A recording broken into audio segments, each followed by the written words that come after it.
నమస్తే, welcome to Disha TV. Congress ప్రభుత్వం ఏర్పడిన తర్వాత మంత్రివర్గ విస్తరణ అనేది కూడా పెద్ద ఎత్తున ఒక టాపిక్గా మారింది. కొంతమందికి మాత్రమే, కొన్ని వర్గాలకు మాత్రమే ఇవ్వడం జరిగింది. అయితే ఈ గెలుపులో కీలక పాత్ర పోషించినటువంటి ఎవరైతే లంబాడీలు ఉన్నారో లంబాడీలకి ఈ రోజు వరకు కూడా మంత్రి పదవి లేదు. మంత్రి పదవి లేకపోవడమే కాకుండా ఏదైతే డిప్యూటీ స్పీకర్ పదవి ఇస్తామని చెప్పారో దానికి ఇంకా ప్రమాణ స్వీకారం కాలేదు. ఇప్పటికి కూడా కొంతమంది రాజకీయ నాయకులు, అంటే ఏదైతే వివిధ జిల్లాలైనటువంటి నాయకులు కావచ్చు, నిన్న మొన్న మనం మల్రెడ్డి రంగారెడ్డి కూడా చూసుకుంటే అవసరమైతే రాజీనామా చేస్తాం మంత్రి పదవి ఇవ్వనంటే కూడా ఆయన ఓపెన్ స్టేట్మెంట్ ఇస్తున్నటువంటి పరిస్థితి. ఇలాంటి టైంలో గిరిజన నాయకులు ఎవరు కూడా తెరపైకి వచ్చి మాట్లాడడం లేదు, ఎవరు కూడా నోరు మెదపనటువంటి పరిస్థితి. ఇదే విషయంపై మనతో పాటు మాట్లాడడానికి గిరిజన శక్తి రాష్ట్ర అధ్యక్షుడు మనతో పాటు శరత్ నాయక్ ఉన్నారు. ఆయనతో మాట్లాడేటువంటి ప్రయత్నం చేద్దాం. అన్న, చెప్పండి, మల్రెడ్డి రంగారెడ్డి లాంటి నాయకుడు నేను బయటకు వచ్చి నేను రాజీనామా చేస్తానని చెప్తా ఉన్నారు, కానీ గిరిజన నాయకులు ఎవరు కూడా నోరు మెదపనటువంటి పరిస్థితి. ఎట్లా చూస్తారు దీన్ని? వాస్తవానికి ఏదైతే ఇవాళ కాంగ్రెస్ పార్టీ అధికారంలోకి రావడానికి ఇవాళ రాష్ట్రంలో ఒక పెద్ద సామాజిక వర్గం అయినటువంటి లంబాడీలు కీలక పాత్ర పోషించడమే కాకుండా ఇవాళ 100% ఓట్లు వేయడం ద్వారానే ఇవాళ కాంగ్రెస్ పార్టీ అధికారంలోకి వచ్చిందని చెప్పి సాక్షాత్ ముఖ్యమంత్రి గారు చెప్పడం, అదేవిధంగా లంబాడీలు మాకు ఓటు వేయలేదు కాబట్టి ఇవాళ మేము అధికారంలో కోల్పోయినని చెప్పి బీఆర్ఎస్ చెప్పడం, ఇవన్నీ కూడా చూసినాం. కానీ ఏదైతే ఇలా మా ఓట్లు వేయించుకొని కాంగ్రెస్ పార్టీ ఇలా అధికారంలోకి వచ్చిందో కనీసం మంత్రివర్గంలో ఒక్కరు కూడా స్థానం కల్పించకపోవడం చాలా బాధాకరం.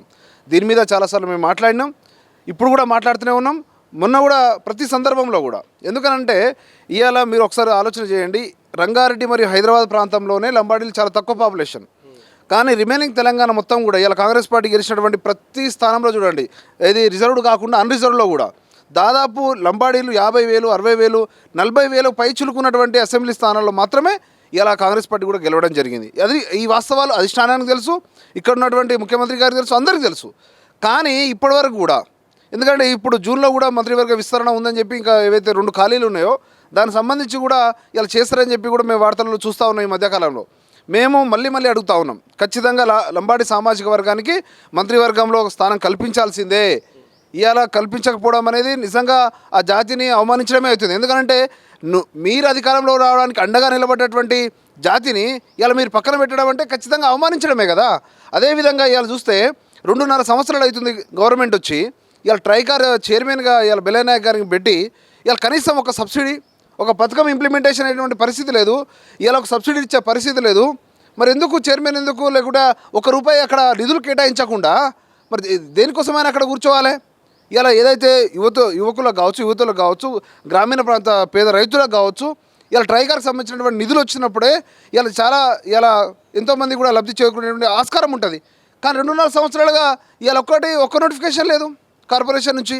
మిగతా కార్పొరేషన్ నోటిఫికేషన్ ఇస్తూ ఉన్నాయి, మరి ట్రైకార్కి నిధులు ఎందుకు లేవు? అంటే మీరు ఖచ్చితంగా లంబాడి సామాజిక వర్గానికి విస్మరించడమే దాంట్లో మీరు వెళ్తూ ఉన్నారు.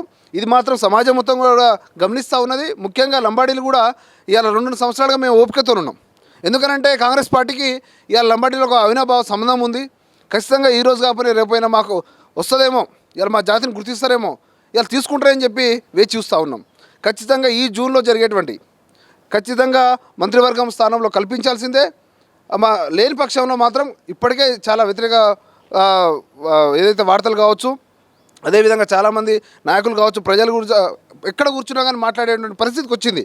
కానీ ఇప్పటికైనా గుర్తించాల్సినటువంటి అవసరం ఉందని కూడా ఇలా కాంగ్రెస్ పార్టీ అధిష్టానానికి రాష్ట్ర ముఖ్యమంత్రి గారు కూడా మేము తెలియజేస్తూ ఉన్నాం. అయితే వాస్తవానికి అక్కడ రాజగోపాల్ రెడ్డి చూసుకోవచ్చు, ఆయన కూడా అక్కడ వాళ్ళు ఉన్నటువంటి అధిష్టానం దగ్గరికి వెళ్ళి మాట్లాడుతున్నటువంటి పరిస్థితి. మిగతా నాయకులు ఎవరైతే ఆశావాహులు ఉన్నారో వాళ్ళందరూ కూడా అక్కడికి వెళ్ళి లాబింగ్ చేస్తున్నటువంటి పరిస్థితి. మాకు కావాలని, కొంతమంది ఉన్న వాళ్ళని తీసేసైనా మాకు ఇవ్వండి అంటూ కూడా కొద్దిగా పెద్ద ఎత్తున కూడా చర్చలు జరుపుతున్నటువంటి పరిస్థితి. మరి గిరిజన నాయకులు ఎక్కడ ఎందుకు మాట్లాడతలేరు, బయటికి వచ్చి ఎందుకు వాయిస్ ఇవ్వట్లేరు, దేనికోసం అక్కడ ఆశపడతా ఉన్నారంటే ఏం చెప్తారు? మేము నిజంగా మా తెలంగాణ గిరిజన శక్తి ఆర్గనైజేషన్ నుంచే ఇలా ఏఐసిసి ప్రెసిడెంట్ మల్లికార్జున ఖర్గే గారి వారి నివాసంలో వెళ్ళి కూడా రిప్రజెంటేషన్ ఇవ్వడం జరిగింది. అదేవిధంగా ఏదైతే లోక్సభ పక్ష నేత ఉన్నటువంటి రాహుల్ గాంధీ గారు, ప్రతిపక్ష నేత ఉన్నటువంటి ఇలా రాహుల్ గాంధీ గారిని కూడా పార్లమెంట్ ఆవరణలో కలిసి రిప్రజెంటేషన్ ఇవ్వడం జరిగింది. ఇవాళ మేము ప్రతి సందర్భంలో కూడా ఎంపీ ఎన్నికలు జరుగుతున్నప్పుడు కూడా ఇలా ఖచ్చితంగా మీరు మంత్రివర్గంలో మాకు స్థానం అప్పుడు చర్చకు వచ్చేది ముదిరాజులకు సంబంధించింది కూడా ఆ రోజున ముఖ్యమంత్రి గారు ప్రకటించడం జరిగింది. ఖచ్చితంగా మీరందరూ కూడా ఓటేయండి, మంత్రివర్గంలో తీసుకుంటామని చెప్పి. వాళ్లకు అయితే ఆ హామీ నెరవేర్చిరో అప్పుడు మేము ఆ డిమాండ్ చేసినాం. మా లంబాడి సామాజిక వర్గాన్ని కూడా ఖచ్చితంగా మంత్రివర్గంలో స్థానం కల్పిస్తామని కూడా మీరు బహిరంగంగానే చెప్పాలి, అది జరగాలని చెప్పి మాట్లాడినాం. మాకు ఏదైతే గిరిజన సంఘాలుగా మెయిన్ కావచ్చు, మిగతా సంఘాలు కూడా ఎవరైతే నిజంగా మాకు మా జాతికి అలా అవమానంగా మేము ఫీల్ అవుతున్నామని చెప్పి అనుకునే వాళ్ళు చాలామంది మాట్లాడుతూ ఉన్నారు. అదేవిధంగా ఏదైతే గతంలో జరిగినటువంటి మంత్రివర్గ విస్తరణలో డిప్యూటీ స్పీకర్గా ఇలా లంబాడి సామాజిక వర్గం చెందినటువంటి అయితే గవర్నమెంట్ విప్ ఉన్నారో డాక్టర్ రామచంద్ర నాయక్ గారిని ఇలా ప్రకటించి అధిష్టానం ప్రకటించి కనీసము ఇలా ప్రమాణ స్వీకారం చేరేటువంటి పరిస్థితి ఇప్పటికే 3-4 సార్లు శాసనసభ నిర్వహించిన కానీ మరి ఎందుకు తాత్సారం చేస్తూ ఉన్నారు? నిజంగా మరి మంత్రివర్గంలో తీసుకోవడం కోసమా దీన్ని ఆపిరా అని చెప్పి దాన్ని కూడా సమాధానం ఇవ్వాలి కదా. ఇటు మీరు ప్రకటించింది చేయకుండా ఏదైతే మాకు రావాలని మేము అడుగుతున్న దాన్ని చేయకుండా మరి జాతిని ఇంకెన్ని సంవత్సరాలు మీరు అదేవిధంగా ఇన్ని సంవత్సరాలుగా మీరు ఇబ్బంది పెడతా ఉంటారు. కాబట్టి మేము చాలా స్పష్టంగా అడుగుతూ ఉన్నాం. ఇలా ఉస్మాన్ యూనివర్సిటీ విద్యార్థి నాయకులుగా ఇలా ఖచ్చితంగా గిరిజన సంఘాలుగా మేము ప్రశ్నిస్తూనే ఉంటాం. మా హక్కుల కోసం ఎక్కడ రాజీ పడేదే లేదు. సో మాకు రావాల్సింది ఏదైతే ఇలా చేవెళ్ళలో జరిగినటువంటి ఎస్సీ డిక్లరేషన్ అయితే ఉన్నదో 12 హామీలు ఇలా గిరిజనులకి ఇవ్వడం జరిగింది. మరి మీరు ఇచ్చినటువంటి హామీని కూడా మేము అడగడం తప్ప మీరేదైతే ఇలా మేనిఫెస్టో పెట్టినటువంటి ఏవైతే మాకు ఇస్తామన్న హామీలు ఏవైతే ఉన్నాయో దాన్ని ప్రశ్నించడం కూడా తప్పైతే ఉన్నది. ఇలా మైదాన ప్రాంతాల్లో 5 ఐటీడీఏలు పెడతామన్నారు. ఇలా ఐటీడీఏల పరిస్థితి ఏంది? ఉన్నటువంటి ఐటీడీఏల పరిస్థితి 4 నిర్వీర్యం అవుతున్నటువంటి పరిస్థితి. ఇలా పోడు భూములకు పట్టాలు లేని పరిస్థితి. ఇలా ఈ విధంగా ఇలా మీరు చూడండి హైదరాబాద్లో గిరిజన బాలబాలికల హాస్టల్స్ సొంత బిల్డింగ్లు లేక ఇవాళ పాత బిల్డింగ్లలో ఎప్పుడు పెచ్చులు ఊడి పడితే తెలియదు. ఫ్యాన్లు ఉండవు, ప్లేట్లు ఉండవు, సరైన వసతులు ఉండవు, భోజనాలు ఉండవు, ఇలా కరెంటు సౌకర్యాలు సరిగా ఉండవు. అదేవిధంగా గిరిజన రెసిడెన్షియల్ కళాశాలకు సంబంధించిన ఎన్నిటివి ఇవాళ మొత్తం అద్దె బాధలు నడసలేవా? ఇలా అక్కడ ఇలా మన ఎలుకలు కరిచినటువంటి సందర్భాలు, ఏదైతే ఫుడ్ పాయిజన్ అయ్యి అస్వస్థం అవుతున్నటువంటి పరిస్థితి, పిల్లలు చనిపోతున్నటువంటి పరిస్థితి. మరి ఎవరు మాట్లాడాలి? ఇలా మాకంటూ ఇలా మా సామాజిక వర్గం సంబంధించినటువంటి ఒక మినిస్ట్రీ ఇచ్చినట్టయితే ఇలా మేము ఏమైనా మాకు కావాలనుకుంటే మేము ఒక రిప్రజెంటేషన్ ఇచ్చి మేము అప్పుడే అధికారులతోనో ఇంకెవరికైనా చెప్పి అక్కడ సమస్యలను సాల్వ్ చేసేటువంటి ఆస్కారం దొరుకుతుంది. దానికోసం అడుగుతూ ఉన్నాం. ఇలా ప్రాతినిధ్యం అంటే ఏంది? ఇలా మేము గిరిజన సంఘాలుగా మాకు వచ్చేది ఏం లేదు. ఉన్నటువంటి 4 ఎమ్మెల్యేలో ఒక ఎమ్మెల్సీకి ఇంకెవరికైనా అవకాశం లేకపోతే ఇంకెవరికైనా ఎమ్మెల్సీ ఇస్తే అట్లనే చేయండి. మీరు ఎవరికి ఏం చేయనీయకుండా ఇలా మా ఇంత పెద్ద సామాజిక వర్గానికి కనీసం కూడా గుర్తింపు లేకుండా చేయడంలో ఆంతర్యమేంది? అంటే ప్రశ్నిస్తలేమనా, అడుగుతలేమనా? ఖచ్చితంగా ఈ పద్ధతిలో కనుక కాంగ్రెస్ పార్టీ అధిష్టానం కానీ ఇలా రాష్ట్ర ముఖ్యమంత్రి గారు కానీ ఖచ్చితంగా దీని మీద పునరాలోచన చేయాలి. ఖచ్చితంగా ఈ జూన్లో జరిగేటువంటి మంత్రివర్గ విస్తరణలో భాజపాతో మాకు మంత్రివర్గంలో స్థానం కల్పించాల్సిందని చెప్పి డిమాండ్ చేస్తూ ఉన్నాం. ప్రభుత్వంలో కీలకం ఉన్నటువంటి గిరిజన నాయకులు ఈ రోజుకి ఎందుకు మాట్లాడతలేరు? ఏం చెప్తారు? ఎందుకు అసలు దేనికి మాట్లాడతలేరు? ఒక్కరు కూడా ఉన్న పదవులు పోతాయని భయమా, లేకపోతే రాష్ట్ర ప్రభుత్వం రేవంత్ రెడ్డితో ఉన్నటువంటి సాన్నిహిత్యం పోతాయని భయమా? దేనికోసం భయపడతారు? వీళ్ళు జాతి కోసం ఉన్నారా లేకపోతే వీళ్ళ సొంత పనుల కోసం ఉన్నారని కూడా చాలామంది ప్రజలు ప్రశ్నిస్తున్నటువంటి పరిస్థితి. అయితే ఏదైతే గతంలో అంటే ఒక 5-6 నెలల కింద మేము చూసినాం.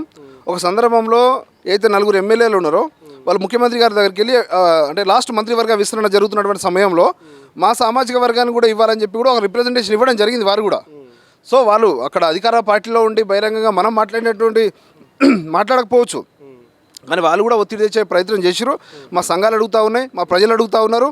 ఖచ్చితంగా మాలో ఒకరికి ఖచ్చితంగా మీరు అవకాశం ఇవ్వాలని చెప్పి ముఖ్యమంత్రి గారికి వారు అసెంబ్లీలో రిప్రజెంటేషన్ ఇచ్చారు. అది పేపర్లలో వచ్చింది, అందరం కూడా చూసినాం. సో ఏదైతే ఇలా మీరు ఢిల్లీలో లాబింగ్గా చేస్తారా లేకపోతే ముఖ్యమంత్రి గారు మనల్ని గుర్తించేస్తారా, ఏదైనా చేయొచ్చు.